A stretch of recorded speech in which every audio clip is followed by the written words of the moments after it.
Quanto à vontade livre, existem os vícios do negócio jurídico ou os defeitos do negócio jurídico. Existem duas categorias, os vícios na vontade e os vícios sociais. Os vícios na vontade, como o nome já diz, são vícios na formação da vontade. E os sociais, a vontade, a declaração de vontade que é viciada. A formação em si não é, mas a declaração é. Conforme os exemplos, vai ficando mais claro, vai dar para entender, eu vou retomar. Os vícios da vontade são erro, dolo, coação, estado de perigo, lesão. Os vícios sociais seria a fraude contra credores e a simulação. A simulação, no momento da simulação, eu vou comentar um pouco mais aprofundadamente a discussão que envolve.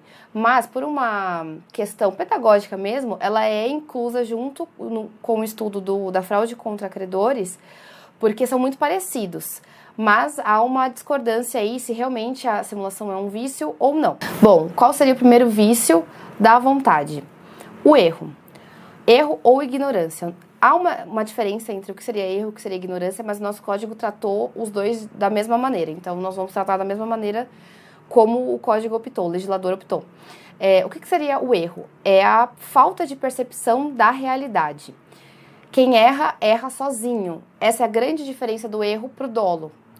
O erro, a pessoa se engana e a outra com quem ela está, o outro contraente, não tem noção de que ela está errando. Então, não existe o dolo, porque se existisse, seria a figura do vício doloso. No erro, a ação cabível é a ação anulatória. A consequência é a ação anulatória pelo prazo decadencial de 4 anos a contar da celebração do negócio jurídico. Então, por exemplo, o exemplo clássico da doutrina é comprar um relógio de lata achando ser de ouro. Então, você pega o relógio, na tua cabeça você acha que aquele relógio é de ouro, mas na verdade ele é de lata. Só que você não esboça nenhum tipo de reação para outra pessoa. Simplesmente compra e vai embora, depois você percebe que o relógio que você comprou e achou que fosse de ouro era de lata no final das contas. O dolo é o induzimento ao erro. Então, a consequência é a mesma, é uma ação anulatória, com um prazo decadencial de 4 anos a partir da celebração do negócio jurídico.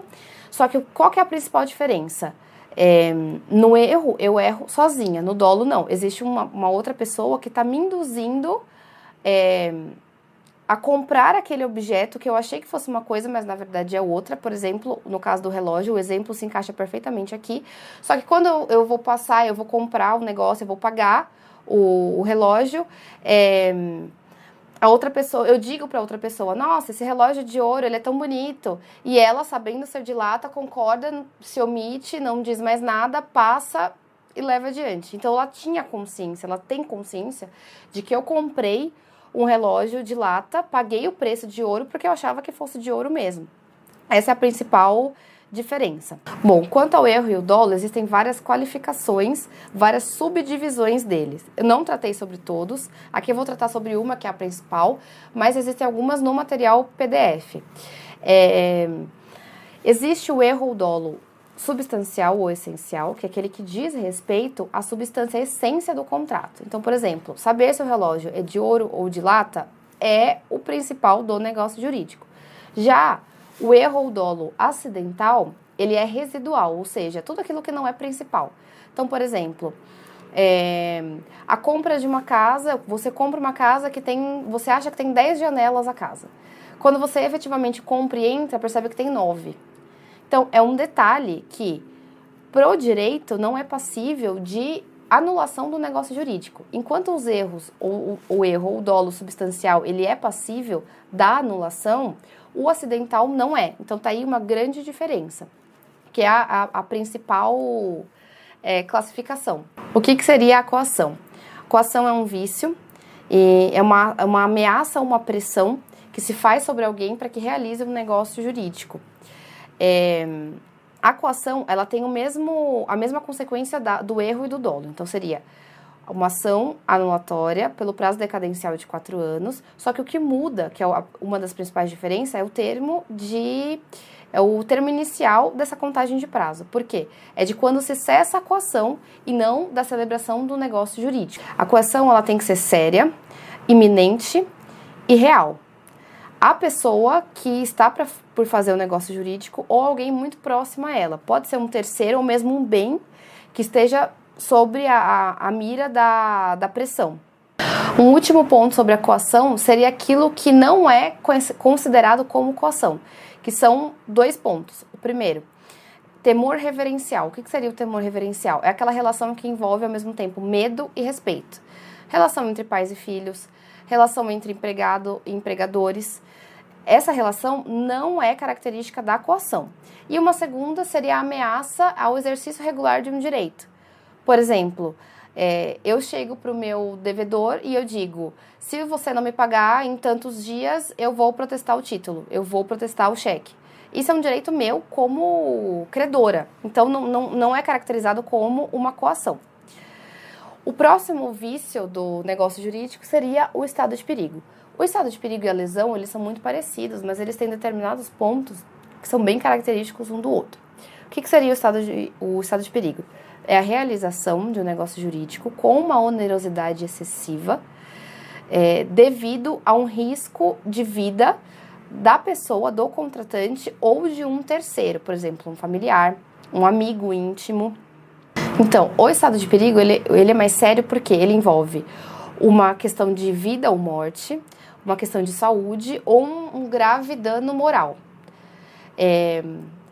E o mais importante dele, que é o que difere da lesão, é que aqui a outra parte tem noção do estado da pessoa. Ou seja, por exemplo, uma pessoa que está passando mal em um restaurante. A pessoa está passando mal e tem um médico no local. O médico, para salvar aquela pessoa, cobra 100 mil reais, por exemplo, do seu acompanhante para poder salvá-la.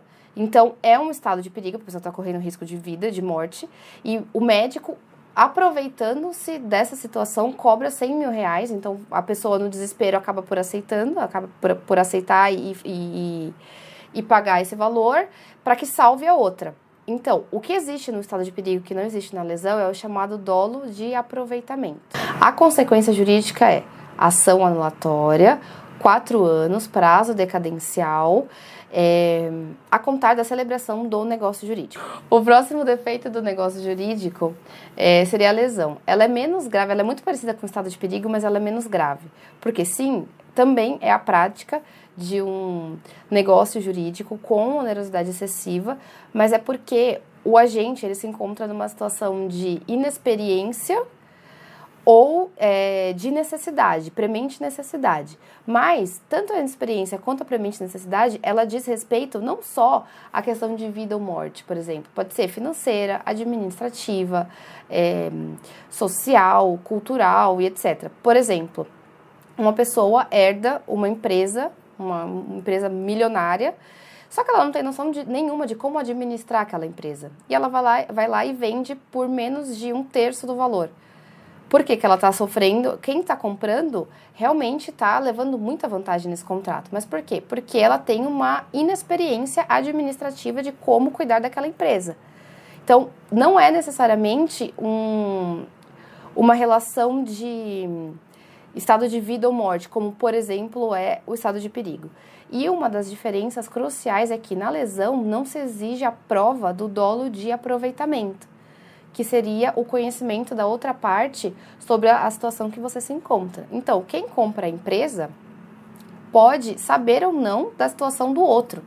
Não há necessidade de prova. A consequência da lesão também é a mesma, é ação anulatória, 4 anos, prazo decadencial, a partir da celebração do negócio jurídico. Tanto o estado de perigo quanto a lesão, eles têm elementos. Então, por exemplo, elementos objetivos. Quais são? São os mesmos, na verdade, que seria a onerosidade excessiva, o elemento objetivo. O elemento subjetivo seria o conhecimento ou não da outra parte sobre a situação do contraente. Então, que seria o dolo de aproveitamento. Enquanto no estado de perigo ele tem que ser comprovado, tem que estar presente, na lesão não. Agora, uma dica muito importante se por um acaso cair uma petição que trate sobre, uma petição inicial, que trate sobre um caso de estado de perigo ou de lesão, então ela vai contar lá uma historinha, você vai ter que saber diferenciar se é um estado de perigo ou de lesão. Faz a sua petição inicial. Na parte dos pedidos, por exemplo, é um caso que trata sobre o estado de perigo. Então, você pede para que seja caracterizado o estado de perigo, para que assim o negócio seja anulável, tal, explica bonitinho, deixa bem expresso, bonitinho. Subsidiariamente, peça para que, se o juiz não entenda como estado de perigo, considere como lesão. Porque como são muito parecidos, e na prática, na vida, é muito difícil diferenciar um do outro. Então, pode ser que o seu conhecimento seja estado de perigo, mas o juiz entenda como lesão. Então, é importante e é legal para o examinador ver que você entende, que você sabe dos dois e que sabe que os dois são muito parecidos, pedir subsidiariamente para que o juiz considere o outro. É como se fosse, entre aspas, não é, na verdade, mas entre aspas, uma fungibilidade. Então, se não entender como estado de perigo, entenda como lesão. É uma dica caso caia na peça mesmo, não tem a ver com as questões objetivas em si. Agora, a gente parte para os vícios, não na vontade, mas sim os vícios sociais, que é a fraude contra credores. O que seria a fraude contra credores? É a atividade maliciosa do devedor que se torna insolvente ou está na iminência de se tornar, que começa a dilapidar seu patrimônio para não cumprir com uma obrigação pré-existente já. Então, por exemplo, existe o credor A e o devedor B. Então, o credor, ele exige do devedor o valor de 100 mil reais. O devedor, sabendo dessa dívida, ou seja, essa dívida ela é pré-existente, ela já existe antes do devedor começar a dilapidar seu patrimônio, ele tem um imóvel só, que é a sua casa. Ele vende essa casa.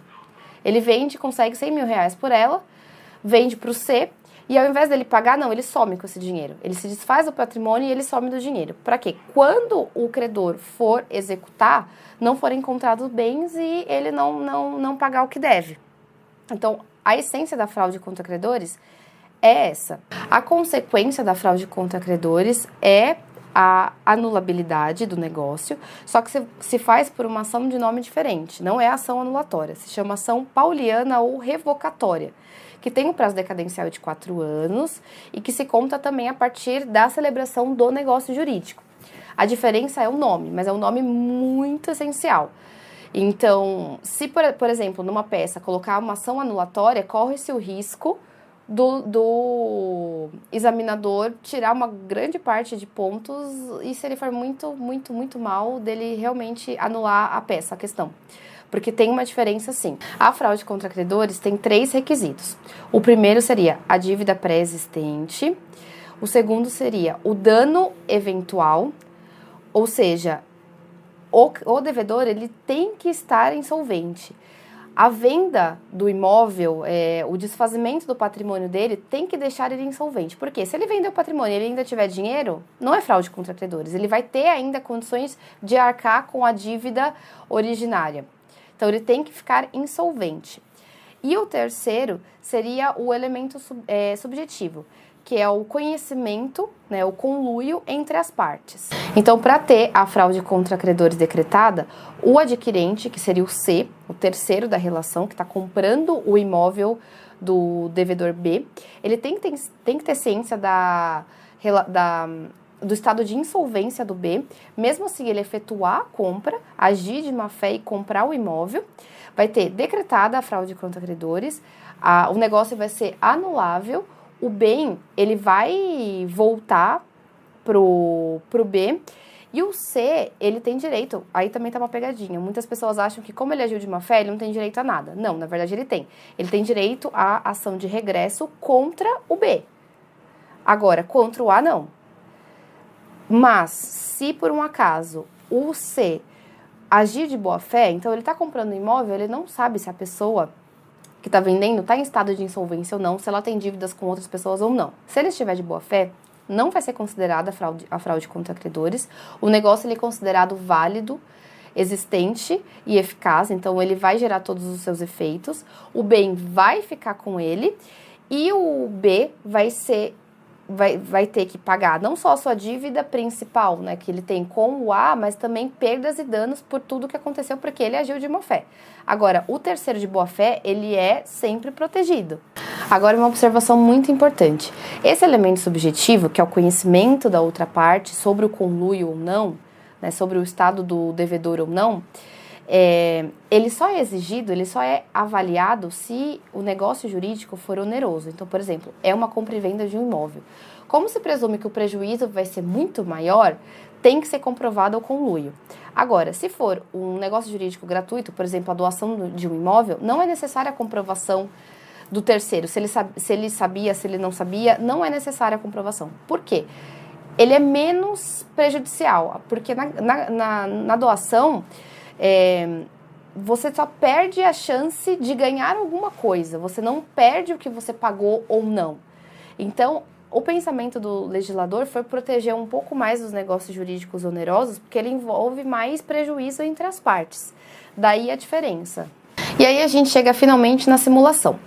Como eu disse, a simulação ela está inclusa aqui no quadro dos vícios do negócio jurídico, mas eu quero deixar bem claro que, pelo código atual, a maioria entende que a simulação não é um vício do negócio jurídico, ela é uma causa de nulidade, tanto que na disposição do código, a simulação, ela está no artigo 167, mas ela está aí nos parágrafos 1º e 2º. A simulação, pelo Código Civil de 2002, ela veio como uma causa de nulidade e não um vício do negócio jurídico. Mas, como no Código Civil de 16, ela era tratada como um vício do negócio jurídico e, por uma questão pedagógica, como é muito parecida com a fraude, ela é estudada junto com os outros vícios, foi colocado aqui, eu coloquei junto no mesmo quadrinho. Mas tem que deixar bem claro que simulação é causa de nulidade e não de anulabilidade. Tanto é que a simulação ela é imprescritível, ela não tem um prazo certo. Eu fiz até um quadro aqui comparativo entre os vícios, aí tem o prazo de cada um, a espécie do prazo e o termo inicial de cada um. Porque, na verdade, é o que mais pega e o que mais confunde, porque são muito parecidos. Então, eu fiz um quadrinho para deixar bem claro. E aqui, na simulação, o prazo é inexistente, logo ele é imprescritível, não tem espécie, não tem prazo, e o termo inicial também é inexistente. E o que seria a simulação? A simulação, ela é um desacordo proposital entre a intenção e a manifestação da vontade. Ou seja, faz um negócio jurídico com uma intenção, mas declara outra. A simulação, ela tem sempre um conteúdo falso, pode ser na totalidade ou não, mas é sempre um conteúdo falso e tem sempre como intenção prejudicar terceiro, porque as partes estão em um conluio. Então, por exemplo, numa compra e venda, as partes, na hora de registrar o imóvel, têm que colocar o valor dele. Ao invés de colocar o valor real, coloca o valor venal, porque é menor, consequentemente o imposto a ser pago também será menor. As partes estão de acordo, elas estão realizando um negócio jurídico, que seria a compra e venda, e o terceiro prejudicado seria o fisco. Porque quem que está enganando? O valor venal é para diminuir o quê? O valor do imposto. Quem cobra o imposto? O fisco. Então o fisco seria o terceiro prejudicado, mas as partes estão em conluio. A consequência da simulação é a nulidade, se faz pela ação declaratória de nulidade, é imprescritível, como eu já tinha dito, está presente no artigo 167, parágrafo 1º e 2º. A simulação ela pode ser total ou parcial. Se ela for total, é a simulação chamada de absoluta. Todo negócio jurídico é falso. Então, por exemplo, um caso muito típico, um casal está se separando, o marido, para não pagar toda a parte que deve à esposa, ele simula um contrato de empréstimo com algum amigo, naquele valor ou muito próximo àquele valor que ele deveria repassar para ela. Então, ele simula um negócio jurídico, dizendo que vai pagar um empréstimo naquele valor e não repassa o dinheiro para ela. Esse negócio jurídico, ele é falso. E ele é falso na totalidade. Na verdade, ele não quer fazer um negócio jurídico. Ele não quer pagar para ela o que deve. E a simulação, ela pode ser relativa, ou seja, não é de todo falso o negócio jurídico praticado. Por isso que ele vai ser parcialmente anulável e o outro é totalmente anulável. Então, na simulação relativa, é um negócio jurídico que envolve algum elemento diferente do que as partes realmente queriam, mas ele não é de todo falso. O exemplo é o mesmo que eu dei no começo, que seria do valor venal do imóvel. A compra e venda, ela é verdadeira, ela é certa. As partes realmente querem fazer a compra e venda, só que elas modificam o quê? O valor venal do imóvel no registro para que não pague o imposto relativo a ele, né, prejudicando o fisco. Então, essas seriam as duas hipóteses de simulação. E agora, já para finalizar, o plano da eficácia. Então, nós vimos o plano da existência, o plano da validade e agora o plano da eficácia.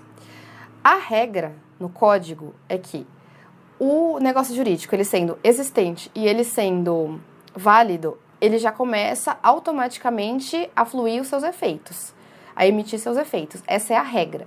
Só que, por uma liberalidade das partes, elas podem escolher modular esses efeitos. E elas fazem através dos elementos acidentais do negócio jurídico, que são condição, termo, encargo ou modo. Eu não vou me aprofundar muito sobre as complexidades de cada um deles, que tem categorias, enfim, tem vários tipos e qualificações de condição, de termo, de encargo, porque não é de tanta incidência nas provas da OAB, mas não quer dizer também que não tem que estudar, não tem que dar pelo menos uma passada de olho nos artigos que tratam sobre cada uma delas. Então, a condição é você submeter o negócio jurídico a um evento futuro e incerto. Por exemplo, se você passar no concurso público, eu te dou um carro X. Passar no concurso público é incerto, então se encaixa como condição. O que seria o termo? Seria submeter o negócio jurídico a um evento futuro e certo. Então, por exemplo, uma mulher grávida, a pessoa chega para ela e fala, olha, quando o bebê nascer, eu vou te dar um apartamento. O nascimento é um evento certo. Não quer dizer que o bebê possa nascer vivo ou morto. Não tem essa diferença. Agora, o nascimento, nascer, ele vai ter que nascer de qualquer forma. Vai ter que sair da barriga dela uma hora. É diferente de nascer com vida ou não. Mas por isso que o nascimento ele é considerado como um evento futuro e certo. Já o encargo modo é uma liberalidade com ônus. Ele é uma doação modal, uma doação onerosa. Então, por exemplo, te dou um terreno desde que você construa uma casa para você e uma casa para o meu vizinho. Então, é uma doação, mas não é uma simples doação, que a pessoa pode fazer o que ela quiser. Não, é uma doação que contém um ônus. Por isso que é chamado de encargo ou modo, porque modula os efeitos do negócio jurídico doação. Bom, gente, quanto à matéria era isso, mas tem alguns artigos que eu vou passar refrisando que eles têm que ser sublinhados, porque eles são muito importantes. É o artigo 104, 106, 107, 108, 113, 166, 167, 178 e 179 do Código Civil. Todos do Código Civil, todos diz respeito à nossa matéria, só que são os mais importantes. Também não quer dizer que os outros artigos não devam ser lidos. Sim, mas esses são os mais importantes. Bom, pessoal, quanto à matéria é isso. Espero que vocês tenham gostado. Qualquer dúvida pode chamar no Instagram ou no e-mail. A gente está à disposição. E bons estudos!